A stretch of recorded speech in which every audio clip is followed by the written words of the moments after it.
નમસ્તે વિદ્યાર્થી મિત્રો, ધોરણ 12 ગણિત પ્રકરણ 6 વિકલિતના ઉપયોગો ભાગ number 6.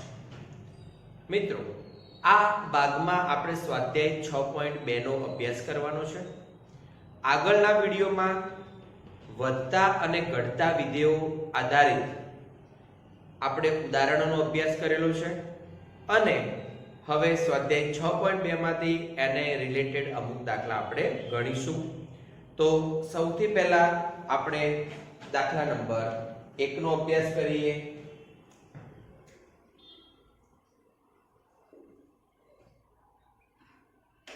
fx equal to 3x plus 17 A r પર ચુસ્ત વધતું વિધેય છે. 3x + 17 એ r પર ચુસ્ત વધતું વિધેય છે.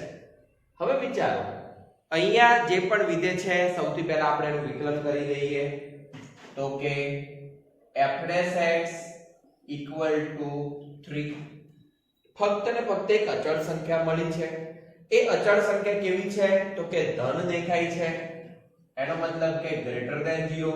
તો f' એ દરેકે દરેક વાસ્તવિક સંખ્યા માટે હંમેશા ગ્રેટર ધેન 0 છે. તો માટે આપણે કહી શકીએ કે વિધેય f એ r પર ચુસ્ત વધતું વિધેય છે. ઓકે, આ થયો પ્રશ્ન નંબર 1. એવી જ રીતે પ્રશ્ન નંબર 2, fx બરાબર e2x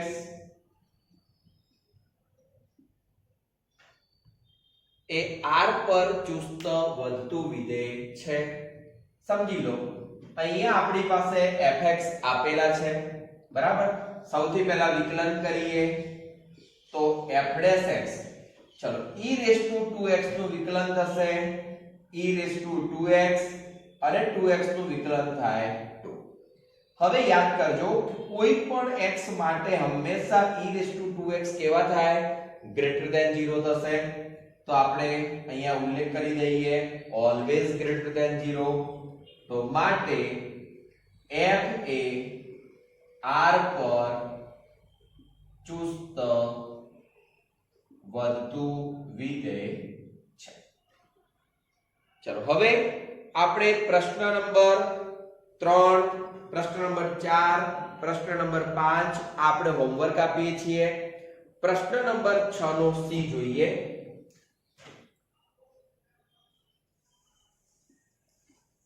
જેમાં fx આપ્યા છે -2x નો ક્યુબ -9x² -12x અને +1. બરાબર. ચલો અહીંયા સૌથી પહેલું કામ આપણે વિકલન કરીએ.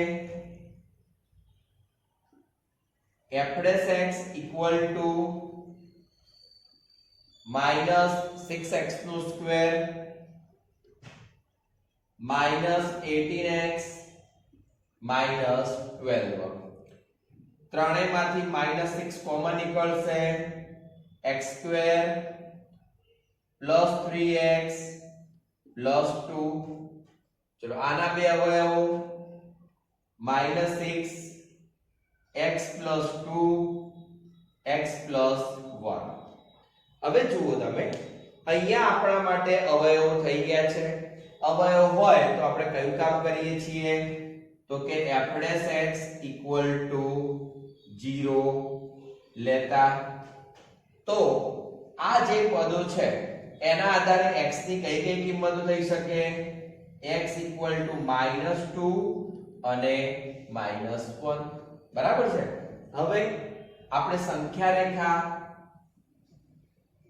એ સંખ્યા રેખાનો આપણે જોઈએ તો એમ વિચારી શકાય, -2 અને -1 આપણે લખવા પડશે. -2 અહીંયા આવશે, -1 અહીંયા આવશે. તો આનો મતલબ એવો થયો કે બધી જ વાસ્તવિક સંખ્યાઓનું ટોટલ 3 અંતરાલમાં વિભાજન થાય. એક -∞ to -2 એક -2 થી -1 અને એક -1 ટુ ઇન્ફિનિટિવ. તો આપણે ત્રણ અંતરાલનો વિચાર કરવાનો છે. એમાં સૌથી પહેલો અંતરાલ for every x belongs to -infinity to -2 વિવૃત અંતરાલમાં. કારણ કે આપણે જે પણ સાબિત કરવાનું છે, કઈ જગ્યાએ ચુસ્ત વધે છે, કઈ જગ્યાએ ચુસ્ત ઘટે છે, તે આપણે વિચારવાનું છે. એનો મતલબ કે અહીંયા -2 જોડે આપણે સમૃદ્ધ અંતરાલ લેવાના નથી.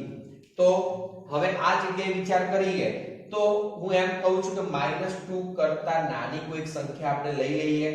તો -2 કરતા નાની, ધારો કે -3 લઈ લઈએ. -3 અહીંયા મૂકીએ તો આ ઋણ મળશે.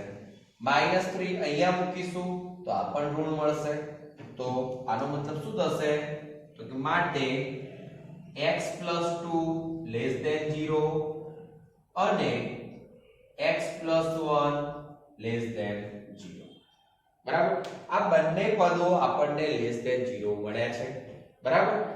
આ બંને ઋણ છે તો એનો ગુણાકાર ધન થાય, અને ધનનો આ ઋણ સાથેનો ગુણાકાર કરીએ તો એ હંમેશા ઋણ થશે. તો માટે -6 * x + 2 * x + 1 હંમેશા <0 અને માટે f' x 0. હવે અહીંયા f' આપણને <0 મળ્યા. બરાબર છે? તો આપણે શું કહી શકીએ કે આ અંતરાલમાં આપેલું વિધેય કેવું થશે? ચુસ્ત ઘટતું વિધેય થાય. તો માટે f એ -ઇન્ફિનિટિવ ટુ -2 પર ચુસ્ત ઘટતું વિધેય છે અથવા થાય. ચાલો હવે એવી જ રીતે બીજો અંતરાલ વિચારીએ. -2 થી -1 માટે for every x belongs to -2 to -1. બરાબર? ચલો હવે એની અંદર તો એ બંને વચ્ચેની, ધારો કે -1.5 વિચારી લઈએ. -1.5 અહીંયા મૂકીએ તો આની કિંમત ધન થશે. અહીંયા મૂકીએ આ કિંમત ઋણ થાય છે. તો માટે x + 2 < 0 અને x + 1 <0. માટે -6 * x + 2 * x + 1. ચલો એક ધન છે એક ઋણ છે, એમનો ગુણાકાર ઋણ થાય અને એ ઋણનો ઋણ સાથેનો ગુણાકાર ધન થશે. તો કે < 0 અને માટે f' x < 0 અને માટે f એ -2 થી -1 પર ચુસ્ત વધતું વિધેય છે. બરાબર? આ થયું બીજું. ચલો એવી જ રીતે આપણે ત્રીજું વિચારી લઈએ. for every x belongs to, ચલો ત્રીજો કયો અંતરાલ? -1 to ઇન્ફિનિટિવ. તો કે -1 to ઇન્ફિનિટિવ નો આપણે વિચાર કરીએ તો શું થશે? તો જુઓ -1 to ઇન્ફિનિટિવ એટલે ધારો કે એમાં 0 આવે તો આપણે 0 નો વિચાર કરીએ તો આની કિંમત ધન થશે. અહીંયા 0 મૂકીશું તો આ પણ ધન થશે. તો કે માટે x + 2 < 0 અને x + 1 < 0. માટે -6 * x + 2 * x + 1. બરાબર? જો આ પણ ધન છે આ પણ ધન છે એટલે આ બંનેનો ગુણાકાર ધન. ધનને ઋણ સાથે ગુણીશું તો એ શું થશે? ઋણ થશે. માટે f' x < 0. હવે f' x < 0 થયા તો માટે f એ -1 to ઇન્ફિનિટિવ પર ચુસ્ત ઘટતું વિધેય છે. બરાબર? તો આ થયું આપણા માટે પ્રશ્ન નંબર 6 નો C. બરાબર? એના ટોટલ 3 અંતરાલો આપણને અહીંયા મળે છે. ચલો હવે પ્રશ્ન નંબર 6 નો ઈ જોઈએ આપણે. તો ઈ ની રકમ છે fx = x + 1 નો ક્યુબ into x - 3 નો ક્યુબ. બરાબર. ચલો બે પદો આપણી પાસે છે અહીંયા. બંને પદોનો ગુણાકાર છે x + 1 નો ક્યુબ અને x - 3 નો ક્યુબ. હવે આપણે સૌથી પહેલું કામ તો જે વિકલન કરીએ છીએ તે, પરંતુ અહીંયા ગુણાકારના નિયમથી આપણે વિકલન કરવું પડે. તો ચલો ગુણાકારના નિયમથી વિકલન કરીએ તો કે f' બરાબર, ચલો પહેલું પદ m નું m આપણે રાખીએ, બીજાનું વિકલન કરીએ છીએ. આનું વિકલન કરવું છે તો 3 * x - 3 નો સ્ક્વેર, અને x - 3 નું વિકલન કેટલું થશે? 1 થશે. લખતા નથી પ્લસ. ચલો એવી રીતે અહીંયા વિચારીએ. આ પદ હવે m નું m, આનું આપણે વિકલન કરવું છે તો 3 * x + 1 નો સ્ક્વેર અને into x - 3 નો ક્યુબ. ચલો બંનેમાંથી કેટલા સામાન્ય નીકળશે? 3x + 1 નો સ્ક્વેર x - 3 નો સ્ક્વેર. તો અહીંયા શું વધશે? x + 1. અહીંયા શું વધશે? x - 3. ઓકે. ચાલો હવે આ બંનેને 3x + 1 નો સ્ક્વેર x - 3 નો સ્ક્વેર 2x - 2. ચલો આમાંથી આપણે 2 કોમન લઈ લઈએ તો 6x + 1 નો સ્ક્વેર x - 3 નો સ્ક્વેર અને x - 1. તો જુઓ હવે આપણી પાસે ટોટલ 3 પ્રકારના જુદા જુદા અવયવો છે. બરાબર. fx = 0 લઈશું તો આપણને આને આધારે -1 મળશે, આને આધારે +3 મળશે અને આને આધારે પણ +1 મળશે. બરાબર. એટલે કે -1 +3 અને +1. તો આ રીતે આપણને 3 જુદી જુદી કિંમતો મળશે. પરંતુ હવે જ્યારે વર્ગવાળા પદો છે એ વર્ગવાળા પદો તો હંમેશા કેવા હોય? ધન જ હશે, કારણ કે આપણે 0 માટે તો વિચારતા જ નથી. બરાબર. તો આ બંને પદો દરેક વખતે ધન જ હશે. ફક્ત ને ફક્ત આનો જ વિચાર કરવાનો રહે. તો આપણે એને લખીએ તો fx = 0 લેતા, તો અહીંયા લખી દઉં છું fx = 0 લેતા x = -1 3 અને 1 મળે. ઓકે. ચલો તો હવે એના આધારે આપણે સંખ્યા રેખા ઉપર જુદી જુદી 3 કિંમતો. આ 3 માં સૌથી નાની કિંમત છે -1, એના પછી મોટી કિંમત છે +1 અને એના પછી મોટી કિંમત છે 3. તો જુઓ સંખ્યા રેખાનું ટોટલ 5 ભાગમાં અહીંયા વિભાજન થાય છે. કેટલા ભાગમાં વિભાજન થાય છે? 4 ભાગમાં વિભાજન થાય છે. પહેલો ભાગ, બીજો, ત્રીજો અને ચોથો. હવે મિત્રો 4 ભાગમાં વિભાજન એ થોડુંક લાંબુ થઈ જશે, તો આપણે એની જગ્યાએ બીજો ઓપ્શન એ પણ વિચારી શકીએ છીએ કે એક કોષ્ટક રજૂ કરી અને કોષ્ટકને આધારે પણ એનો જવાબ આપણે આપી શકીએ છીએ. તો જુઓ કોષ્ટક એ રીતે સમજવાનો પ્રયત્ન કરજો. કોષ્ટકમાં કે ધારો કે જે બી કોષ્ટક છે એ કોષ્ટકમાં આપણે જુદા જુદા અવયવોનો વિચાર કરવાનો છે. જો પહેલા તો અહીંયા આવશે અંતરાલો. હવે અહીંયા જે પણ પહેલો અવયવ હશે તેની કિંમત, એટલે કે x + 1 ના સ્ક્વેર ની કિંમત. ચલો બીજો અવયવ જે છે x - 3 ના સ્ક્વેર ની કિંમત. ચલો એવી રીતે x - 1 ની કિંમત. બરાબર. અને એના આધારે f' ની કિંમત એ ગ્રેટર ધેન મળે છે કે લેસ ધેન 0 મળે છે તે. ઓકે, ચલો હવે સૌથી પહેલો અંતરાલ. તો પહેલો અંતરાલ આપણે આને આધારે વિચારીએ. તો જોજો પહેલો અંતરાલ થાય છે -∞ to -1. બીજો અંતરાલ થાય છે -1 to 1. ત્રીજો અંતરાલ થાય છે 1 to 3 અને ચોથો અંતરાલ થાય છે 3 to ∞. હવે મેં તમને હમણાં જ વાત કરી એમ કે વર્ગવાળાની કિંમત હંમેશા કેવી હશે? ધન હશે. તો ચલો આની કિંમત દરેક જગ્યાએ કોઈ પણ અંતરાલ તમે લેશો તો ત્યાં હંમેશા વર્ગવાળાની કિંમત કેવી રહેશે? ધન રહેશે. આપણે હવે એ જોવાનું છે કે x - 1 ની કિંમતો દરેક અંતરાલમાં કેવી બને છે. તો ચલો સૌથી પહેલા પહેલો અંતરાલ -∞ to -1. તો આપણે -2 વિચારી લઈએ. -2 અહીંયા મૂકીએ તો -2 અને -1 -3 થાય છે.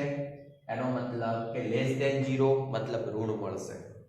ચલો એવી રીતે આમની વચ્ચેની કિંમત તો 0 મૂકી દઈએ. 0 - 1 એટલે ફરીથી માઈનસ મળે છે. ચલો આમની વચ્ચેની કિંમત તો ચલો 2 મૂકી દઈએ. બરાબર, તો 2 - 1 એટલે 1 થશે. એનો મતલબ પ્લસ મળશે.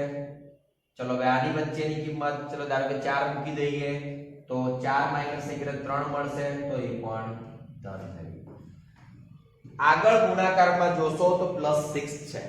બરાબર, એટલે એના તો કોઈ ખાસ ફરક પડતો નથી. તો હવે જો આ ત્રણ પદોનો ગુણાકાર તમે જુઓ, પ્લસ પ્લસ અને માઈનસ નો ગુણાકાર થશે માઈનસ. પ્લસ પ્લસ માઈનસ માટે માઈનસ, પ્લસ અને અહીંયા પ્લસ. તો હવે આનો મતલબ શું થયો કે આ પહેલો અંતરાલ અને બીજો અંતરાલ એ બંનેમાં f' બંને કેવા મળે છે? ઋણ મળે છે. તો એનો મતલબ કે બંને અંતરાલમાં f' કેવા થશે? ચુસ્ત ઘટતું વિધેય થાય. જ્યારે આ બંને અંતરાલમાં f' નું મૂલ્ય કેવું મળે છે? ધન મળે છે. તો પછી આપણે શું કહી શકાય કે એ બંને અંતરાલમાં f' કેવું વિધેય થશે? ચુસ્ત વધતું વિધેય થાય. તો કે માટે -∞ to -1 અને -1 to 1 માં અથવા પર fx એ ચુસ્ત ઘટતું વિધેય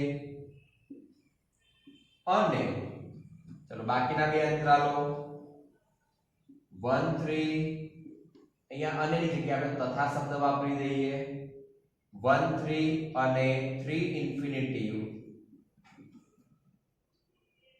પર fx એ ચુસ્ત વધતું વિધેય થાય. ક્લિયર? બે અંતરાલમાં એ ચુસ્ત ઘટતું વિધેય છે અને બીજા બે અંતરાલમાં એ ચુસ્ત વધતું વિધેય છે. અહીંયા આપણને ચુસ્ત વધતું અને ચુસ્ત ઘટતું એવી જ વાત કરેલી છે. તો આપણે આ પ્રમાણે એને વિચારી શકીએ છીએ. ક્લિયર? હવે એના પછી આપણે વિચારીએ તો જુઓ મિત્રો, એક બીજી વાત આની અંદર એ તમને કરી દઉં છું કે અહીંયા ચુસ્ત વધતું અને ચુસ્ત ઘટતું એવો આપણને શબ્દ વાપરેલો છે. બરાબર, જો ખાલી વધે અને ખાલી ઘટે એવો શબ્દ વાપર્યો હોત તો ઉપરના બંને અંતરાલ એનો મતલબ કે -∞ to 1 આગળ જોઈએ તો આપણને f' ગ્રેટર ઓર ઇક્વલ 0 થાય. ઇક્વલ કેમ? કારણ કે -1 માટે f' નું મૂલ્ય ઇક્વલ ટુ 0 થાય છે. તો એ વખતે greater or equal less or equal 0 થશે અને લેસ ઓર ઇક્વલ 0 થાય તો એ વખતે એ ફક્ત કેવું વિધેય કહેવાશે? ઘટતું વિધેય કહેવાય. કયા અંતરાલમાં? ખાલી ટેમ્પરરી આ તો સમજવા માટેની વાત છે. -∞ to 1 આ અહીંથી આટલા સુધી તો ત્યાં કેવું વિધેય થશે? હવે જુઓ 1 આગળ પણ 0 થાય છે તો હું 1 આગળ સમૃદ્ધ અંતરાલ કરી દઉં તો ચાલે. તો આ જગ્યાએ વિધેય f એ કેવું વિધેય થશે? ઘટતું વિધેય. ચાલો એવી રીતે 1 to ∞ નો આપણે વિચાર કરી લઈએ. કારણ કે આ બાજુ તો ત્યાં એ હંમેશા ગ્રેટર ધેન 0 થશે અને ગ્રેટર ધેન 0 થાય તો એનો મતલબ શું થશે? એ વધતું વિધેય થશે. તો એક અંતરાલમાં ઘટતું, એક અંતરાલમાં વધતું વિધેય થાય. તો આ તો આપણો પ્રશ્ન નંબર 6 અને પ્રશ્ન નંબર 6 ની અંદર ઈ પ્રશ્ન. હવે એના પછી નેક્સ્ટ છે પ્રશ્ન નંબર 7. મિત્રો તમને રીત વિશે જો સમજાતું હોય તો કોઈ પણ રીતનો દાખલો હોય તો તમે એને સરળતાથી ગણી શકશો. બરાબર છે? સૌથી પહેલા તમે રીતને ખાસ સમજવાનો પ્રયત્ન કરજો તો તમને કોઈ જ પ્રશ્ન નહીં રહે. ક્લિયર? હવે આપણે સમજીએ છીએ પ્રશ્ન નંબર 7. 7 ની રકમ જોઈ લો. 7 ની રકમ છે y બરાબર. હવે y એ આપણા માટે શું કહેવાશે? fx જ કહેવાશે. તો કે fx log 1 plus x minus 2x upon 2 plus x.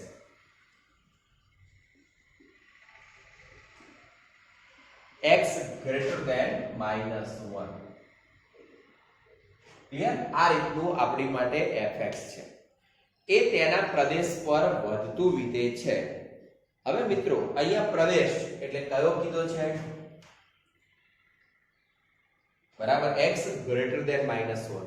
તો x greater than -1 માટે એ કેવું વિધેય છે? વધતું વિધેય છે એવું આપણે સાબિત કરવાનું છે. હવે સૌથી પહેલું કામ આપણે f' કરીએ છીએ. તો f' ચલો log 1 plus x, તો 1 upon 1 plus x minus, ચલો અહીંયા આપણે વિચારીએ ભાગાકારના નિયમથી. તો શું લખાય?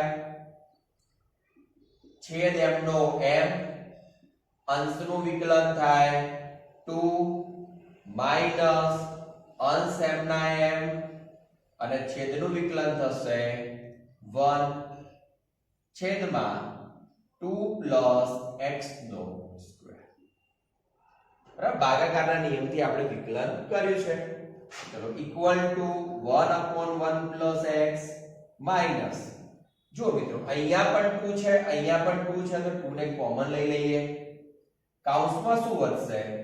2 plus x અને અહીંયા જોઈએ તો -x upon 2 plus x નો સ્ક્વેર.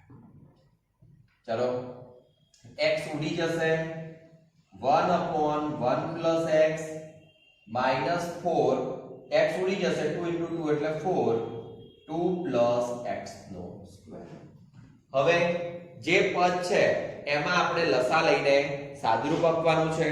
તો લસા લઈને આપણે સાદુરૂપ આપીએ તો શું થશે?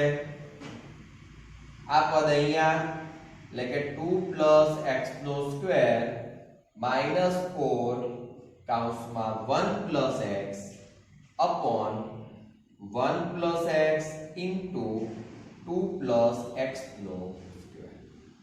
ચલો 2 plus x નો સ્ક્વેર એટલે વિસ્તરણ કરીએ 4 plus 4x plus x square minus 4 minus 4x છેદમાં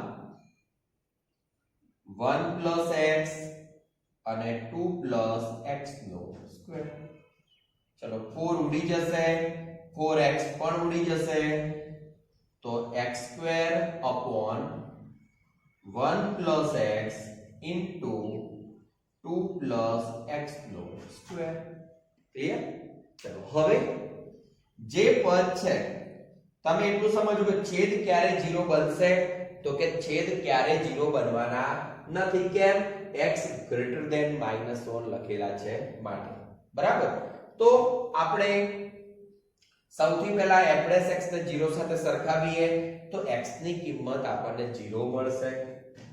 તો એ રીતે કે f' equal to 0 લેતા, ચલો આ આખું પદ 0 સાથે સરખાવીએ તો x equal to 0 થાય. કેમ? કારણ કે આ આખું પદ 0 સાથે સરખાવશું ને છેદ 0 ની જોડે જતો રહેશે. x² equal to 0 અને માટે x equal to 0. તો હવે x equal to 0 આપણને મળ્યા છે. ક્લિયર? આપણે પાસે જે પણ પ્રદેશ છે એ પ્રદેશને આધારે તમે વિચારો તો સંખ્યા રેખા વિચારીએ તો અહીંયા -1 છે, અહીંયા 0 છે. -1 કરતા મોટી કિંમતો માટે એટલે કે આ દિશાની કિંમતો માટે આપણે વિચારવાનું છે. આ દિશાની કિંમત માટે વિચારીએ છીએ તો આપણી પાસે એક આ અંતરાલ આવશે અને એક આ અંતરાલ આવશે. બરાબર, બંને અંતરાલમાં કેવી કિંમતો આવે છે એને આપણે ચેક કરવું પડે. તો સૌથી પહેલા -1 to 0 નો વિચાર કરીએ. તો -1 to 0 ના વિચાર કરીને આપણે એ શોધીશું. પછી 0 to ઇન્ફિનિટી નો સાથે સાથે આપણે વિચાર કરવો પડશે અને 0 to ઇન્ફિનિટી નો વિચાર કરીને આપણે એ પ્રમાણે બીજું જે તે પદ આપણે મેળવીશું. બરાબર, અને એ બંનેને આધારે તો એ કામ તો તમને સારી રીતે આવડે જ છે, તો આમ તો તમે એને જાતે પણ કરી શકશો. ચલો આપણે છતાં જોઈ લઈએ. સૌથી પહેલું કે x belongs to -1 to 0 માટે. હવે -1 to 0 આનું મૂલ્ય ધન, આનું મૂલ્ય ધન અને આનું મૂલ્ય પણ ધન. ત્રણે ત્રણ પદો ધન છે. તો હું ડાયરેક્ટ લખી દઉં છું કે x² > 0, 1 + x > 0 અને 2 + x² પણ > 0.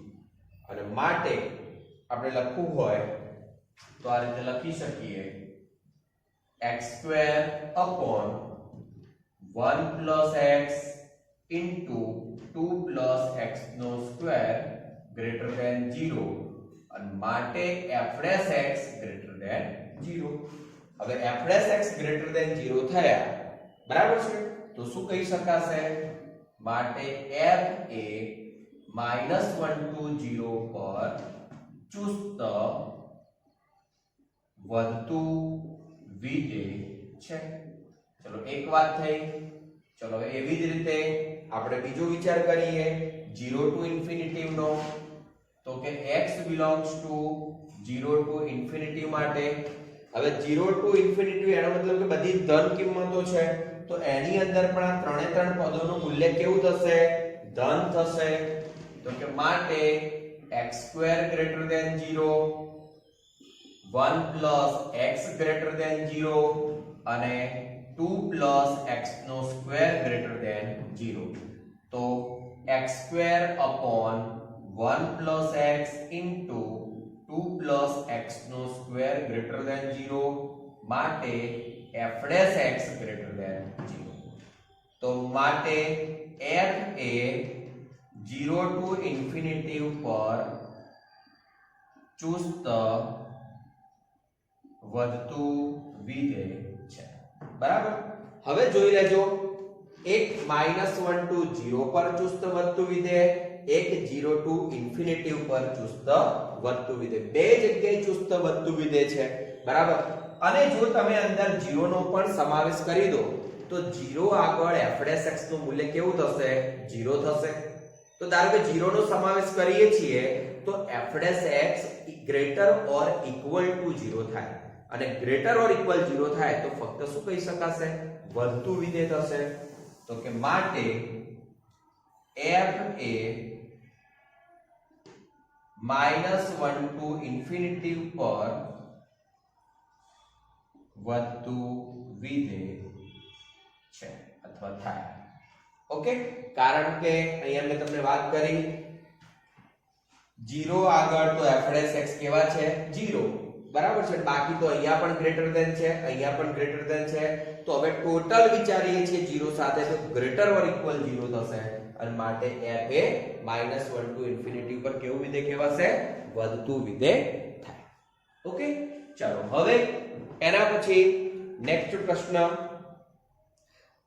મિત્રો નેક્સ્ટ પ્રશ્ન નંબર 8, એને આપણે હોમવર્ક આપીએ છીએ. પ્રશ્ન નંબર 9 નો આપણે અભ્યાસ કરીએ. પ્રશ્ન number 9,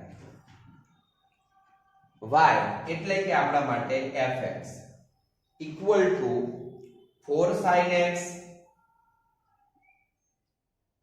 upon 2 plus cos theta અને માઈનસ થીટા. આપણને અંતરાલ આપ્યો છે 0 થી π/2. બરાબર. માં વધતું વિધેય છે એવું આપણે સાબિત કરવાનું છે. ચલો, વધતા વિધેય માટે સૌથી પહેલું કામકાજ આપણે એનું વિકલન કરવું પડશે. તો વિકલન કરીએ. ચલો, વિકલન માટે ત્રિકોણમિતીય વિધેય છે. અહીંયા જે પણ પદ આપેલું છે એ પદ માટે આપણે કયા નિયમનો ઉપયોગ કરવો પડશે? તો કે ભાગાકારના નિયમનો ઉપયોગ કરવો પડશે. તો સૌથી પહેલા આપણે ભાગાકારના નિયમનો ઉપયોગ કરીએ. તો પહેલા પદ માટે ભાગાકારનો નિયમ તો એ થશે f' બરાબર છેદ m ના m અંશનું વિકલન એટલે કે 4 cos x પછી માઈનસ અંશ m ના m 4 sin x. આમ તો મિત્રો આપણે કામ એવું પણ કરી શકીએ કે 4 ને 12 પણ રાખી શકીએ છીએ. તો એવું જ કરીએ. 4 અહીંયા લખતા નથી, બરાબર, અને 4 ને આપણે છેક 12 જ રાખી દઈએ, બરાબર. એટલે કે અંશમાં એકલા sin જ છે એ રીતે આપણે વિકલન કરીએ છીએ. અહીંયા એકલા sin છેદનું વિકલન 2 નું 0 cos નું થશે માઈનસ sin 1. બેડો મિત્રો, થીટા હોય તો થીટા લખીશું અને x હોય તો x લખીશું. તો દરેક જગ્યાએ થીટા છે તો થીટા, અહીંયા પણ થીટા અને અહીંયા પણ થીટા. હવે છેદમાં છેદનો સ્ક્વેર એટલે કે 2 cos θ નો સ્ક્વેર અને પાછળ જે થીટા છે એનું વિકલન થશે 1, કારણ કે આપણે થીટા ને સાપેક્ષે લખવાનું છે. તો આ જગ્યાએ પણ થીટા, આ જગ્યાએ પણ થીટા. ચલો, હવે અહીંયા સાદુરૂપ આપવાનું છે. 4 કૌંસમાં પહેલું પદ 2 cos θ plus cos square θ plus sin square θ છેદમાં 2 cos θ નો સ્ક્વેર અને માઈનસ 1. ચલો, આ પદ લસા સ્વરૂપે ત્યાં મોકલી દઈએ અને એનું સાદુરૂપ આપીને લખીશું. તો 4, ચલો, કૌંસમાં 2 cos θ sin square plus cos square નું મૂલ્ય થશે 1. ચલો, આ પદ ત્યાં જશે અને સાથે વિસ્તરણ કરીએ છીએ. 4 minus 4 cos θ minus cos square θ અને છેદમાં 2 cos θ નો સ્ક્વેર. ચલો, હવે આપણે સાદુરૂપ આપવાનું છે. 4 ને અંદર ગુણી દઈએ છીએ, બરાબર છે, અને એ પ્રમાણે પછી સાદુરૂપ આપીએ. તો equal to 8 cos θ plus 4 minus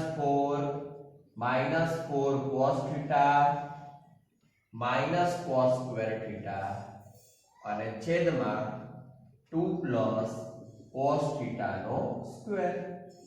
ચલો, 4 ઉડી જશે. 4 cos θ એક દૂર કરીશું તો 4 cos θ માઈનસ cos સ્ક્વેર θ છેદમાં 2 cos θ નો સ્ક્વેર. જોઈ લેજો મિત્રો, અહીંયા કોઈ જગ્યાએ થોડીક પણ મિસ્ટેક ન રહે એને આપણે ધ્યાન રાખવું પડશે. હવે અહીંથી cos θ ને આપણે સામાન્ય લઈ લઈએ. તો cos θ 4 cos θ છેદમાં 2 cos θ નો સ્ક્વેર. તો અહીંયા આપણે એનું અવયવ સ્વરૂપ લાવીને ગોઠવ્યું છે, બરાબર. ચલો, હવેનું કામ આપણું ગયું કે f' ને 0 સાથે આપણે સરખાઈ દઈએ. તો કે f' ઇક્વલ ટુ 0 લેતા તો cos θ ઇક્વલ ટુ 0, અથવા જો મિત્રો છેદ તો 0 જોડે જતું રહેશે એટલે એનો કોઈ ફરક પડશે નહીં. અંશમાં જે પદો છે એના માટે આપણે વિચારવું પડે. તો cos θ ઇક્વલ ટુ 0 અને અહીંયા cos θ ઇક્વલ ટુ 4. મિત્રો, cos નો વિસ્તાર યાદ કરો, એ છે સમૃદ્ધ -1 થી 1 4 ક્યારે હોઈ શકે નહીં? તો કે જે શક્ય નથી. એનો મતલબ શું થયો? cos θ = 0 તો θ = આપણે π/2 કહી શકીએ. કેમ? કારણ કે સમૃદ્ધ 0 થી π/2 છે. બરાબર? તો આપણે θ = π/2 વિચારી શકીએ છીએ.